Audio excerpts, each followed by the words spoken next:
Hello, this is Hector Vladimir on a recording for the 10th episode for Living Off the Grid in the City. This is October 18th, 2015, episode 10.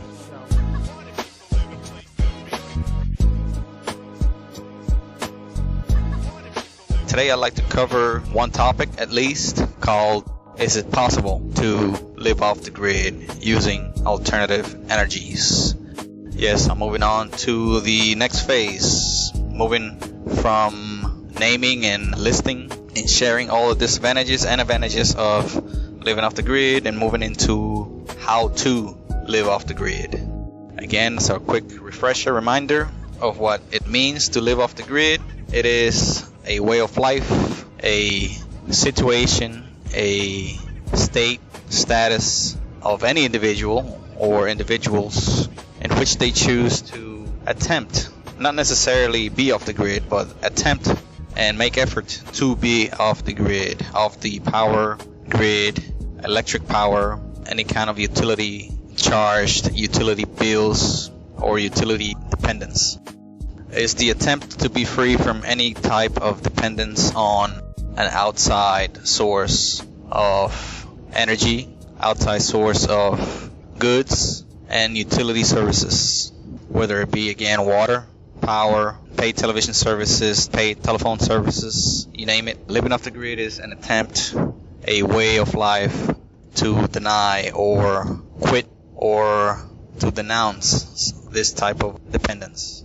So you don't necessarily have to be off the grid to be called someone that's living off the grid. All you have to do, in my view, is to make effort to eventually break free. It's basically the search, the pursuit of freedom when it comes to energy and many other services. Mainly the basic services that you need for survival, sustenance.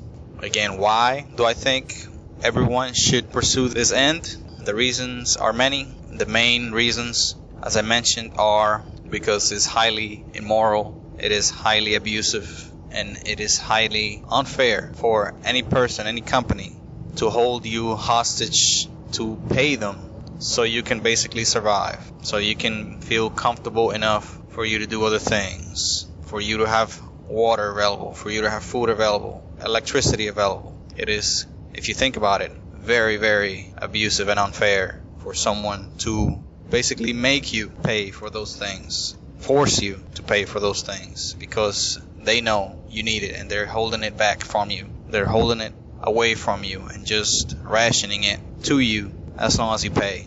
And that situation, that concept, I find it very, very absurd, even ludicrous.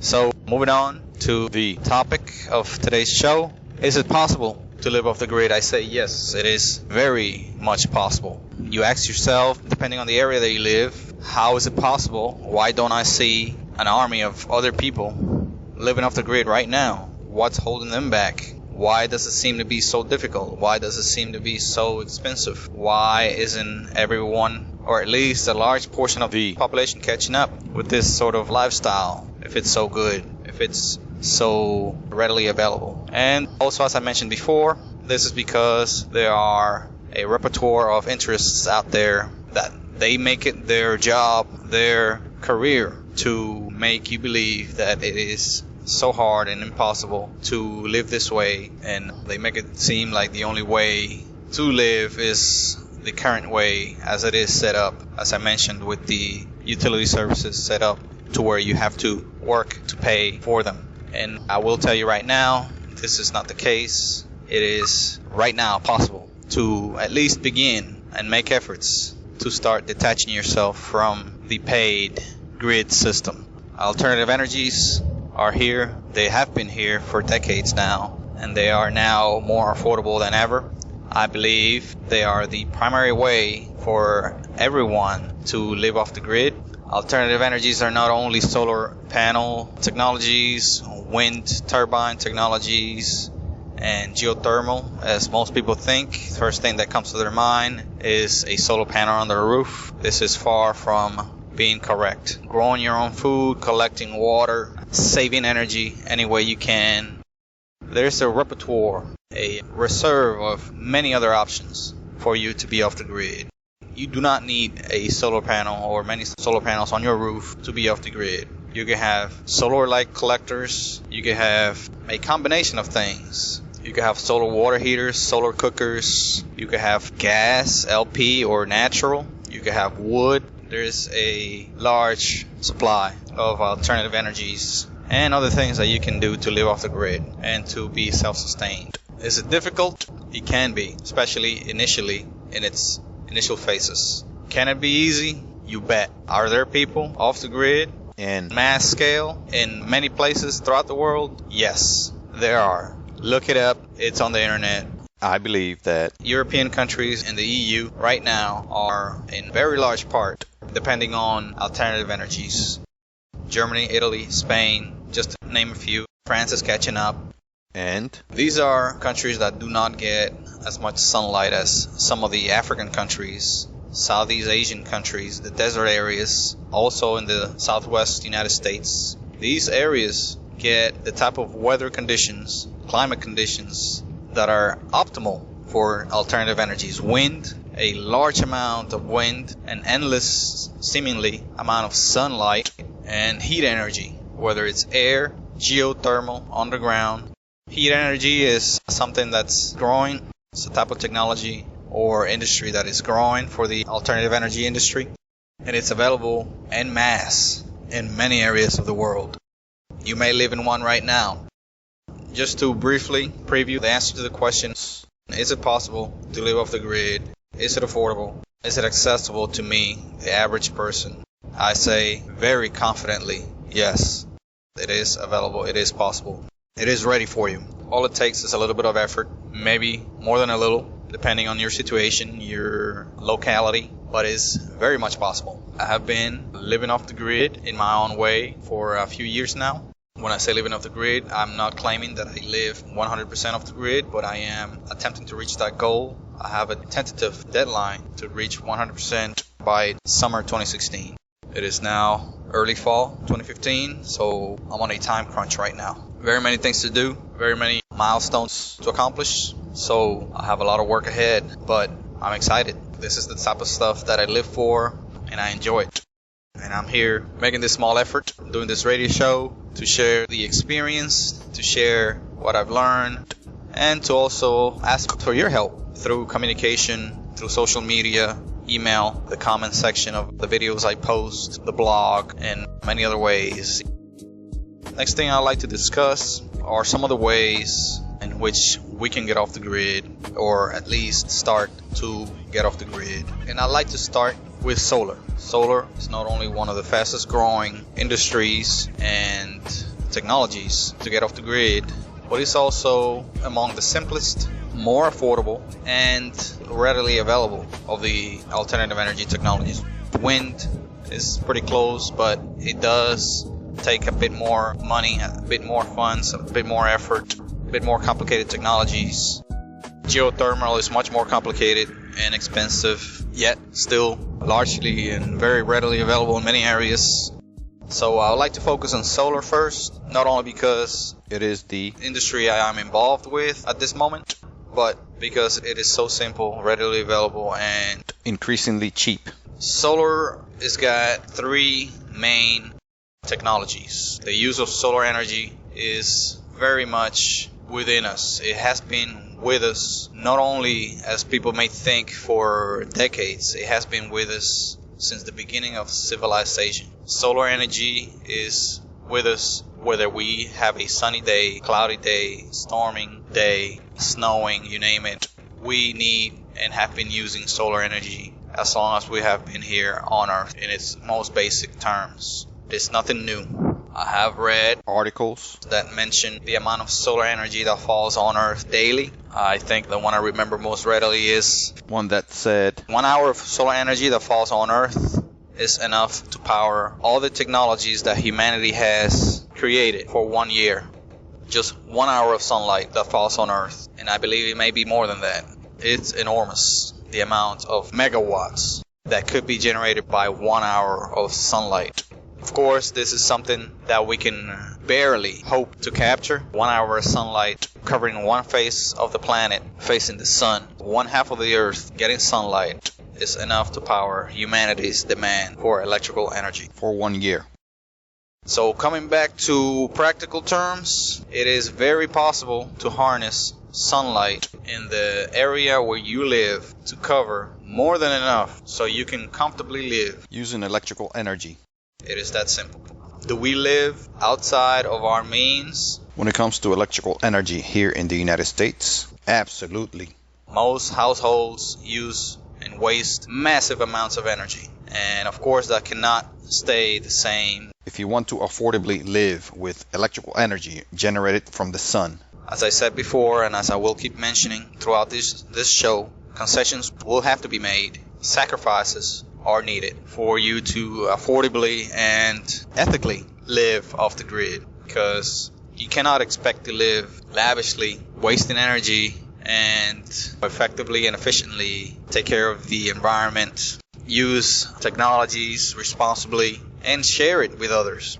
You can't keep that AC on 24/7, even on a nice, cool, pleasant day, even if you're 100% off the grid, and be ethical about it. Because what about the next person, your neighbor, that may not be able to afford so much of the alternative energies because you're basically hugging up all of the energy consumption available and buying up, paying big bucks for the technology and keeping prices up, and in one way preventing the next person from being able to afford the technologies. I mean, it's a complicated situation, and as I said before, economics has much to do with using energy, and it's all intermingled, it's all interlaced, it is all connected. You cannot have one without the other. Energy and economics are one and the same, two faces of the same coin. So yes, even if we have unlimited funds to buy up alternative energy technologies to cover all of our current lavish needs, we should not, because it just goes against that way of life of conserving energy. And sustainability. Not only for your own use, but also for sharing. And letting others have an opportunity to use alternative energies. And keep costs down. That is one of the main reasons why a lot of people are trying to change to alternative energies. To conserve, to live. To save money. As the old saying goes, life is not a race, it's a marathon. So make it last. Going back to solar technologies are very much affordable. I'm not a rich person financially or wealthy, and I have been able to afford solar for many years now. It is just a choice that the average person can make here in North America and many other parts of the world. Yeah. A choice, I say, because you may choose between that new double-door refrigerator or 6 solar panels up on your roof. What do you want? How important is it for you to have a large space to store a bunch of cold food when you can downsize or keep the old refrigerator that you have, keep less food in storage, and have a way to power that refrigerator and perhaps many other things outside of the fossil fuel-based grid? As I said, it's just a matter of choice, and if you choose to live off the grid, more likely than not, you have that mentality already of conserving, of sharing, of living within your means, and continuously attempt to be more efficient. Solar energies are affordable. You can get a solar panel of a couple of 100 watts, let's say 200, for a little over 50 cents per watt as of March 2024. A fair quality solar panel. You may think I am not going to be able to do much with 200 watts. You may not, especially if you keep living the way you live now, or living the way the average American lives now. But if you live like many people live around the world, 200 watts of power per hour for about 6 hours of your day is more than enough. It is excessive. If you truly lived sustainably, you may need to power a lamp at night to look around, perhaps prepare food, prepare kids' study for the next day, perform some of the household chores, or maybe do some planning for the next day. Prepare for bed, do a few things with a lamp, preferably an LED battery lamp. If you're a bit more affluent in those areas, you may have a phone that you want to charge. Don't take a whole lot of energy to charge some devices. You may have a device to entertain yourself for 15 to 20 minutes. Perhaps no more than that. And that's pretty much it. Everything else, cooking done by fire. Where I'm getting at with this is that the average North American lives way outside of their means. When it comes to consuming energy. No, I don't advocate going back to the Stone Age. And go hunt your daily meals and sit around the campfire every night. What I really advocate is to limit overconsumption. Watch 15 minutes of TV. Don't crank that AC on 24 hours a day. Try to save energy. Keep that water heater temperature down to where you don't use it to skin deer with or to pluck chickens Feathers. with. You don't need that water coming out steaming hot to be able to take a comfortable shower on a cool night. A lot of the summer days you don't even need water heat. What I'm trying to get with this is that you don't need as much energy as you think you do. This is something I have done trials with. This is something I have experimented with for years, a few years now. And you can live off of a few hundred watts of energy per day, no problem. And keep the same technologies you have right now. You can keep slightly lower level of entertainment going. You can keep functioning in modern society without taking a step back at all with just a few hundred watts of energy per day. Now, depending on your financial situation and your locale, again, you can expand from this. I don't see much wrong with that. You can have 2, 3, 4, 12, 24, 48 panels up on your roof and generate a larger amount of energy. Have more things, maybe more people live in your home, maybe you run a business from your home, maybe you have some type of operation going that needs more energy. That's for the benefit of mankind. So by all means, increase your energy production. But the first step, in my mind, is to decrease your energy consumption before you can start replacing your power source from conventional to alternative. I've covered that topic with some detail in a previous show, so I will not go into it right this moment. Like I said, a few $100 will get you going with solar. You may not have batteries to go with that for a few $100. You may need more than that. You may need close to 500. You're going to have a battery-based system, but if you have, let's say, 2 solar panels of 200 watts each, 400 watts total, on your roof, in your yard, on your RV, you can generate energy to do a few things. You may not be able to cook with it. You may not be able to do a whole lot of work as far as running tools and stuff like that, but you can charge your cell phone, charge batteries for many other devices like laptops, portable TVs, calculators, tablets, flashlights, portable speakers, portable stereo equipment, portable batteries for an array of electronics such as communication radios, hearing aids, and other medical equipment, etc. Repertoire of devices like lights, portable battery lights, a lot of other devices for you to use at a later time could be charged with a couple of solar panels and a small charger. A piece of equipment that you are going to need is called an inverter. You don't necessarily need this if you have DC equipment, but DC equipment is hard to come by for most people here in North America. Although some DC equipment could be found for example, RVs or recreational vehicles, however, most equipment sold is for AC electricity. AC electricity is your household electric power. Your household electric power, your electricity coming out of your outlets is AC, alternating current. And an inverter basically turns the DC current, direct current, coming from solar panel wires and turns it into the AC electricity that is needed for most appliances and devices, which is kind of odd because most devices run on DC from their batteries. So maybe this will change in the future, but it is kind of redundant to have a DC device charged with an AC adapter coming from a DC system, which is your solar panels. Maybe in the future, devices will begin to work straight from DC, skip AC, and work directly from solar panels, charge directly from solar panels. You can do this right now with solar panels that are 12 volts. You can basically charge 12 volt equipment with it, but a lot of equipment are not 12 volts. Some of them are 5, 9, 10, 16, 19, 21, 20. So that's why right now the best option is just to have that inverter.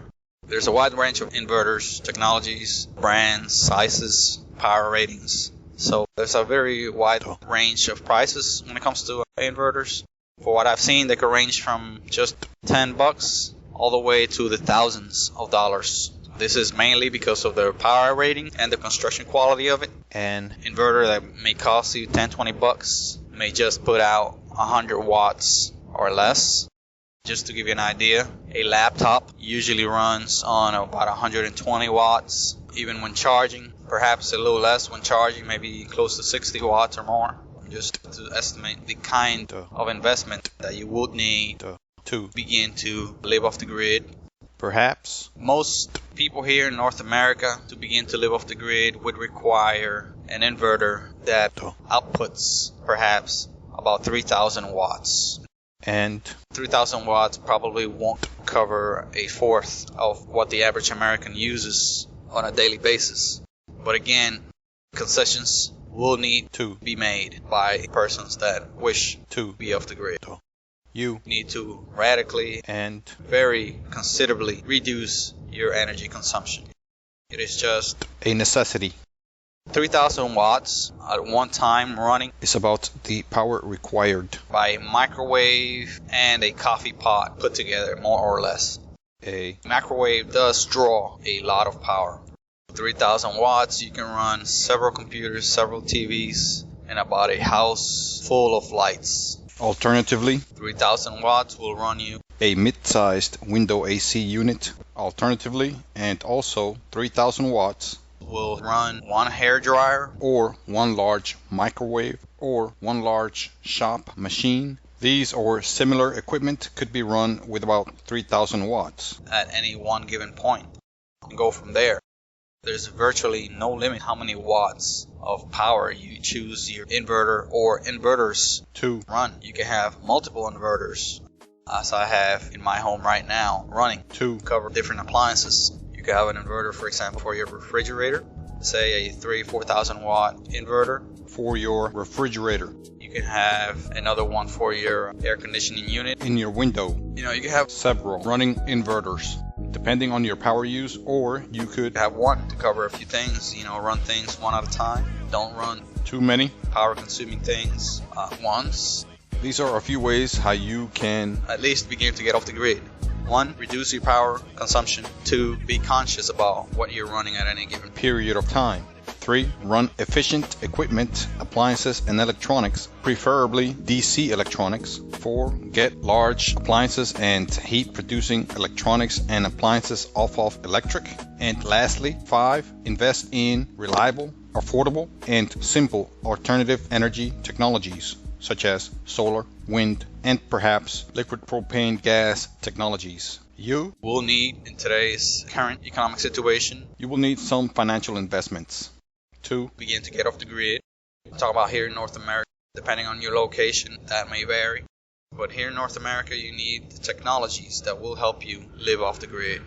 That is, if you're planning to maintain your current level of comfort or something similar, comparable at least, if you're attempting to maintain your current level of integration with your society, integration with the current economy, basically being part of modern society, you will need. some initial and significant investments It may be more difficult, it may be more demanding. So expect to make concessions, expect and be willing to make sacrifices to achieve your goal, which is living off the grid. Also, solar technologies are not only increasingly affordable. I'm talking about photovoltaic technologies, the type that you use to generate electricity, like solar panels. They're not only increasingly affordable, but they are simple and easy to maintain, easy to set up, easy to acquire and install. That's what's so appealing about this technology and why it is growing so fast throughout many areas of the world. A solar panel is increasingly light, even though the average 200 plus watt panel is currently about 30 to 40 pounds, because they have about a 4 foot by 2.5, 3 foot frame made with an aluminum frame, sometimes steel, tempered glass, and the solar wafers, which basically makes up the solar panel. Some wiring and usually some type of module or printed board to regulate and control the electric power output of the solar panel. So it's roughly about 42 pounds for each panel. It's about 4.5 by 3 foot on average. So they're manageable, relatively. They're not difficult to put on your roof, put on your yard. Just lay down on a flat surface. It is highly recommended that they are mounted for safety purposes. I have had some panels just sitting, laying, propped on a fence for months, no problem. But many areas of the country have pretty violent storms come through.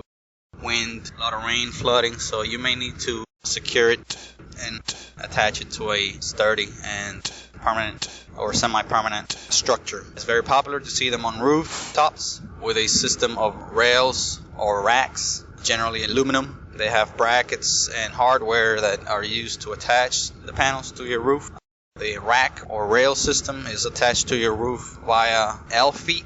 It's basically a piece of hardware, metal, usually aluminum, that looks like an L shape, and it's attached to your roof with a lag bolt with a pre-drilled hole, which is bored into your roof, then sealed, and the bolt is attached with the L bracket, so the rail system could be mounted on the brackets, and then the solar panels themselves, the modules, are mounted on the rails or racks. There's many companies out there manufacturing these hardware. More popular of them is one called Unirack, but these are usually high-end, rather pricey hardware for solar technologies. There are many though. There is a large amount of variety as far as manufacturers and brands and availability from many areas of the world. So do your research and look for these products and look for quality, safety, and value in the products that you do purchase. As I said to begin, you don't really need more than a few hundred watts worth of electricity, really, to make your first attempts to be off the grid. A few hundred watts is more than sufficient. You can always add on. There is no upper limit, virtually, as to how many watts of solar panels that you may install on your property. Just about the only limiting factor would be, of course, your land area, regulations, your financial capability, etc. But it's theoretically limitless the amount of watts you can produce with solar. You can always add more panels. You can always add more batteries and more hardware and more inverters so you can generate more energy. Roughly speaking, a little over $1,000 will get you started using alternative energies and being off the grid partially. A little over $1,000 is what the average folk pays for TV service on a yearly basis here in the United States. A couple of flat screen TVs, a couple of DVD players, game systems, and you have already spent well over $1,000. I mean, some of these video game consoles. Just now, as we speak, the Xbox Series X, the PlayStation 5, each one costs, depending on the version you get, each one costs close to $500. And this is just the basic model with one controller, perhaps one game. Then prices take off from there. You get up to the $700+ easy. Get a TV with it, you're over $1,000. So you should choose to skip that. Just to make a point here, don't get the 40+ inch flat screen LED UHD TV and get you a couple of solar panels, put them on your roof, and begin your journey to being off the grid. I'm out of time. This has been a recording for the radio show Living Off the Grid. Thank you for listening. Hope to attract your attention once more next episode, episode 11, which I will be recording here soon. Thank you again. This has been Hector Vladimir in this beautiful month of October here in the Southeast US, and have yourself a great rest of your day. Thank you for listening to this podcast. Please look for the next episode soon, and please ensure to share this with your friends and family. And please like this content and subscribe as a sign of support and for me to continue to provide this type of content to more people like you. Lastly, if you wish to support this content further, please visit the links provided in this publication. Thank you.